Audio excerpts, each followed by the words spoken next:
Séquence 2 d'histoire: l'Europe et le monde au XIXe siècle. Chapitre 1: la révolution industrielle.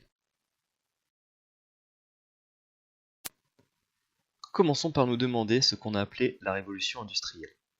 Cette expression désigne un changement rapide de l'économie. Ainsi, la révolution industrielle signifie que les activités industrielles prennent une place plus importante dans l'économie.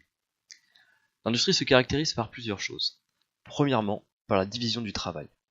Avec l'industrie, un produit est fabriqué dans un seul et même endroit, l'usine. Simplement, cette fabrication est divisée entre plusieurs ateliers. Deuxièmement, avec l'industrie, le nombre de salariés qui travaillent à l'usine en échange d'un salaire, ce nombre de salariés devient très important. Troisièmement, l'industrie est marquée par la mécanisation, c'est-à-dire qu'au lieu de la force humaine ou de la force animale, vont être utilisées de nouvelles sources d'énergie, comme la vapeur, l'électricité ou bien le pétrole. Ces nouvelles sources d'énergie vont permettre de faire fonctionner des machines dans les usines.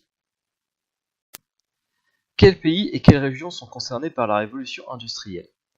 En premier lieu, il s'agit de l'Angleterre, pays considéré comme le berceau de l'industrie. En effet, dès le dernier tiers du XVIIIe siècle, c'est-à-dire dans les années 1770-1780, l'industrie prend de façon très rapide une grande place dans l'économie anglaise. À partir du XIXe siècle, l'industrie va occuper une place de plus importante aussi dans d'autres pays d'Europe. Les modifications y sont plus lentes, cependant, qu'en Angleterre. On dit donc que ces pays connaissent une industrialisation et non pas une révolution industrielle. Pour ces pays, il s'agit dans les années 1820-1830 de la France, de la Belgique et du nord de l'Italie. Puis, au milieu du XIXe siècle, c'est l'Allemagne et les États-Unis qui connaissent l'industrialisation.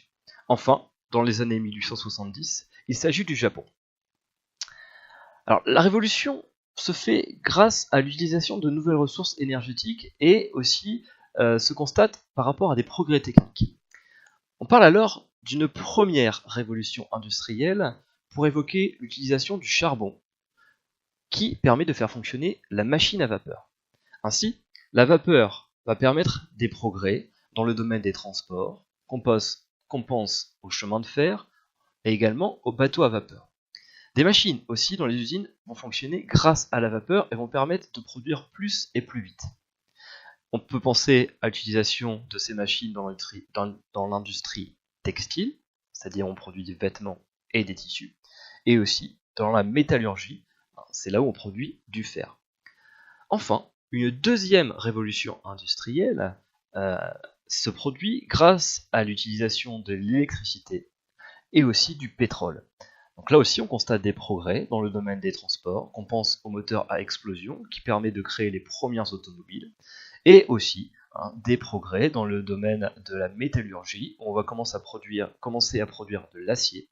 On pense à la Tour Eiffel qui est faite en acier en 1889, et on produit aussi de l'aluminium.